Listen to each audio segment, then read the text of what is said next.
Where we left off, we talked about the Greeks after the Persian Wars devolving into their own kind of Greek-on-Greek war called the Peloponnesian War, and that would weaken everybody involved. Even though the Spartans won, they were weakened, and it opens the door for all of the Greek world to be overrun by a new people.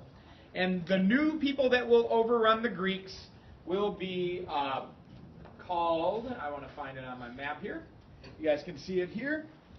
The Macedonians. Macedonia today is a country in the world, right? And it is to the north of Greece. And the Macedonians of antiquity is just a fancy word meaning ancient times, were to the north of the Greek city-states. They were ruled by a king named Philip II. And Philip II, seeing the weakness of Athens and Sparta and Thebes and the other Greek city-states, would move in and ultimately conquer and unite all of those lands under his kingdom. So Philip II of Macedon conquers the Greek world. No one had been able to do it before. He does, because they're weakened because of the Peloponnesian War. Conquers the Greek world. Philip's son is this man, Alexander. History remembers him as Alexander the Great.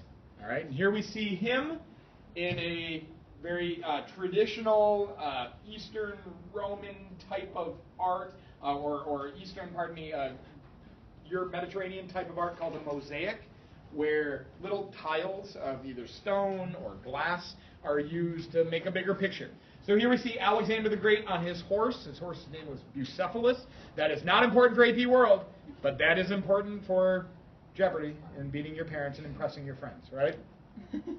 So Philip's son Alexander will continue the expansion that his dad had started, and from 333 to 323 BCE, that's an easy year to remember. I like having a few years in AP World in our memory banks. 333 to 323. If you just remember 333, that's great.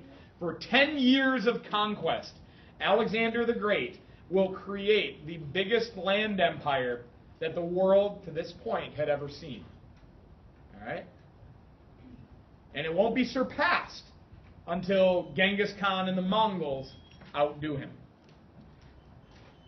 He will stretch his empire from the Greek world through Asia Minor, that's this peninsula right here, remember this was Persia, into Egypt, back through Persia, conquers the whole Persian Empire, and while he's at it, takes a Persian wife, and his generals take Persian wives. Why might it be a good idea for a conquering empire to take wives from the lands that you conquer? Yes, ma'am? So you can create better relationships. Very good. Create better relations to try to unite those cultures, right? They might not hate you quite as much if you accept their people and accept as a spouse their women. Yes?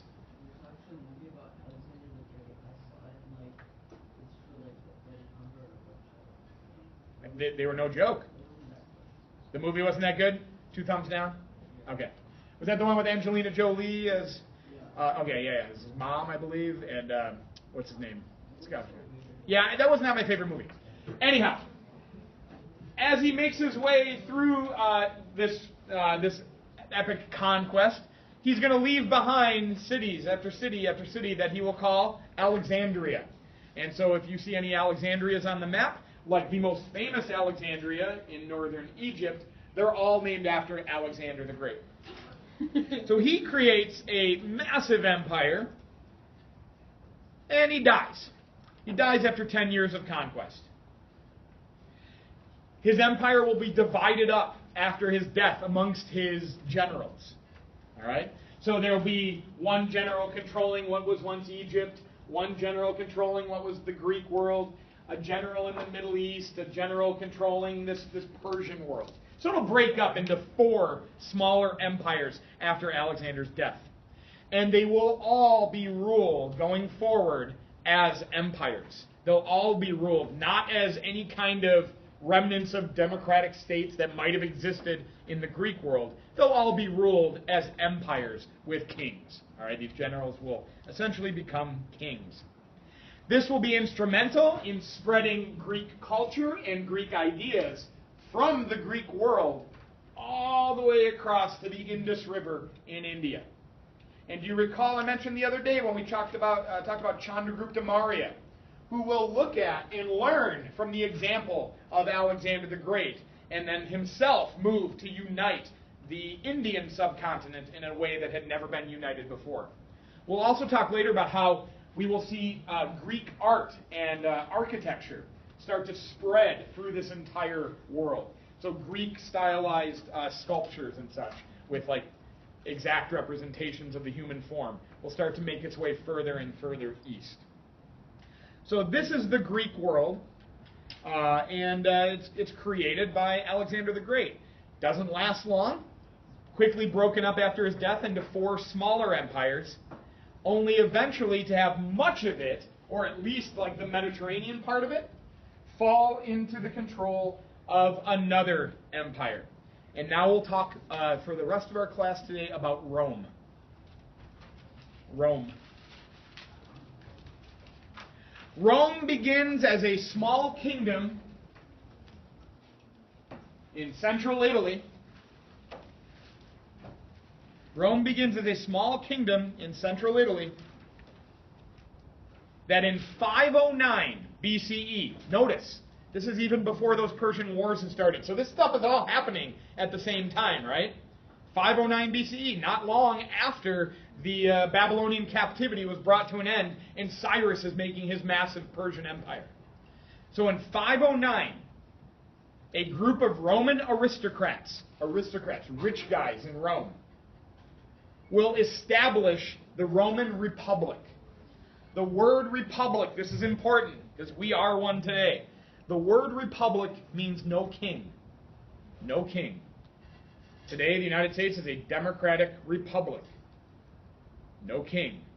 We became a republic on July 4th, 1776. Got rid of the king. Rome becomes a republic in 509. That will be led by the wealthy of Rome, the landowners of Rome, and remember through all of human history up until today, the wealthiest people got their wealth because they owned and controlled land. Land provided the wealth, whether it was from the resources in it or the food you could produce on it. So if you were a wealthy landowner, that's how you became wealthy, with being a landowner. Yeah. This becomes an early aristocracy, yep. And they will become members of what is called a Senate in Rome. The Senate, today we have our Senate. It's our upper body of our legislative branch, right? And the Roman Senate was made up of largely wealthy and powerful Romans that would make the rules, make the laws for the Roman Republic. A system of law codes was developed called the 12 Tables in Rome. And we'll look at some of these next week. A system of law codes called the 12 Tables. So please associate 12 tables with Rome.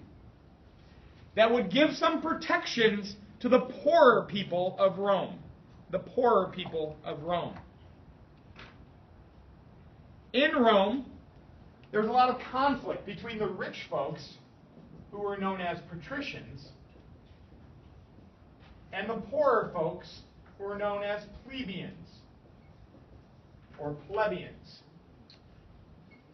The poor folks wanted a little bit more protection. And you got to sometimes answer to the poorer folks because there's a lot more of them. And if they get really frustrated, what could they do?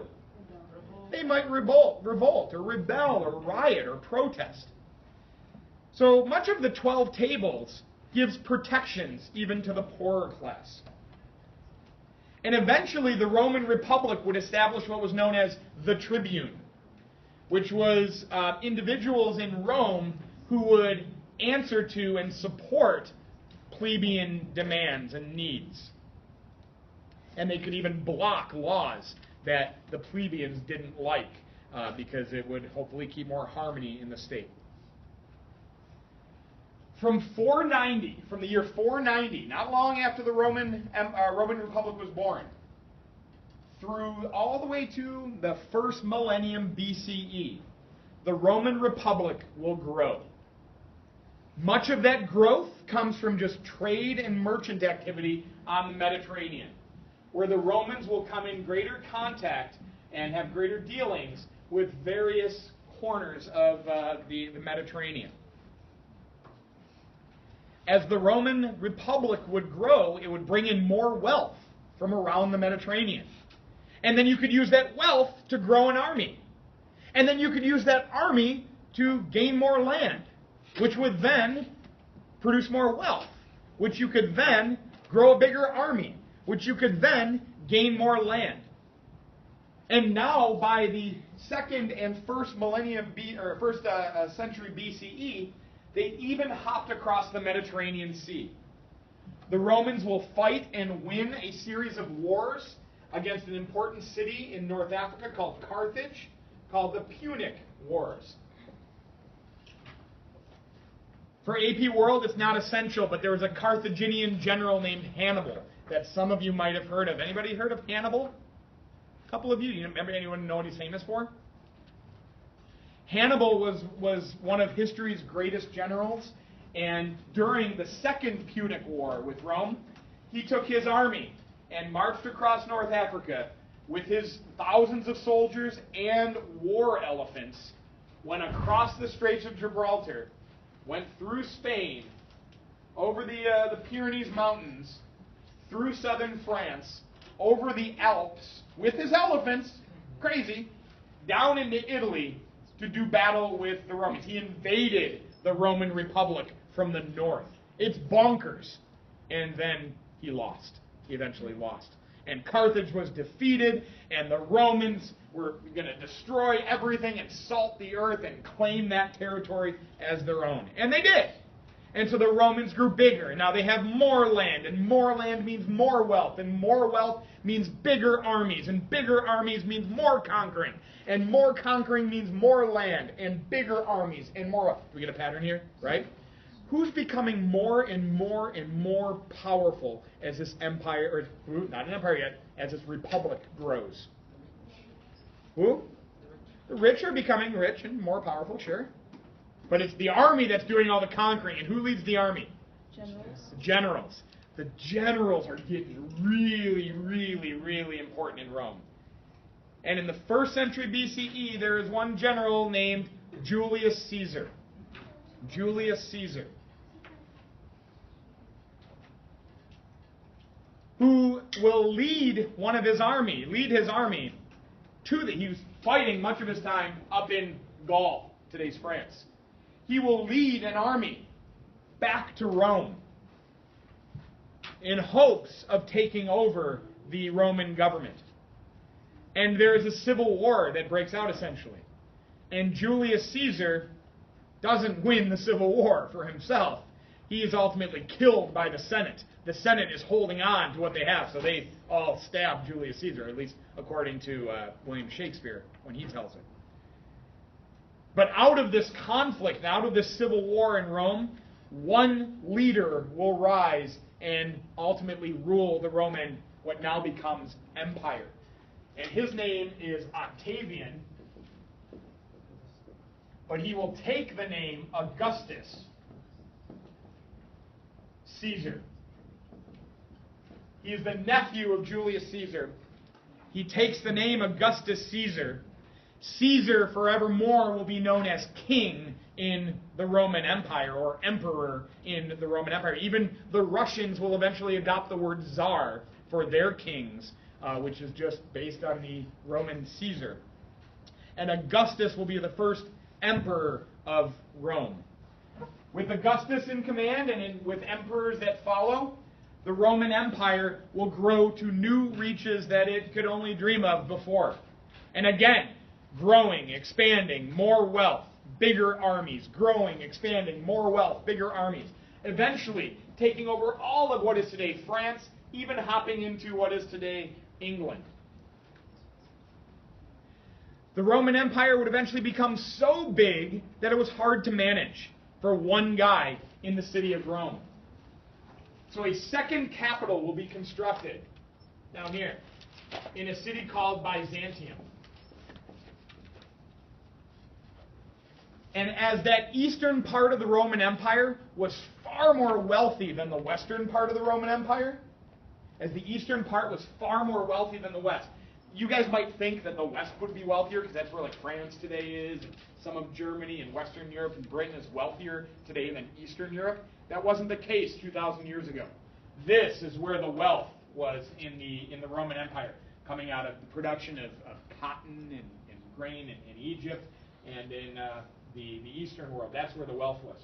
So eventually, a second capital will be built by the Roman Empire. What are we answering right now? How do massive multi-ethnic empires rule?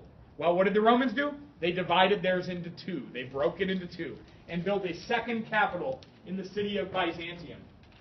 Eventually, the map moved.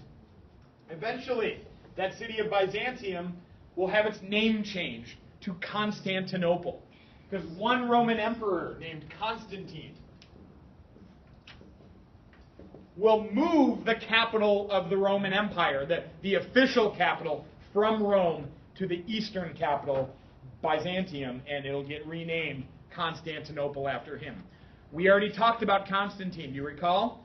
He's the guy that said, hey, Christianity, we can't mess with them anymore. And in fact, I'm a Christian now. So he's the first Roman emperor to become Christian. Questions, comments, concern? Yes?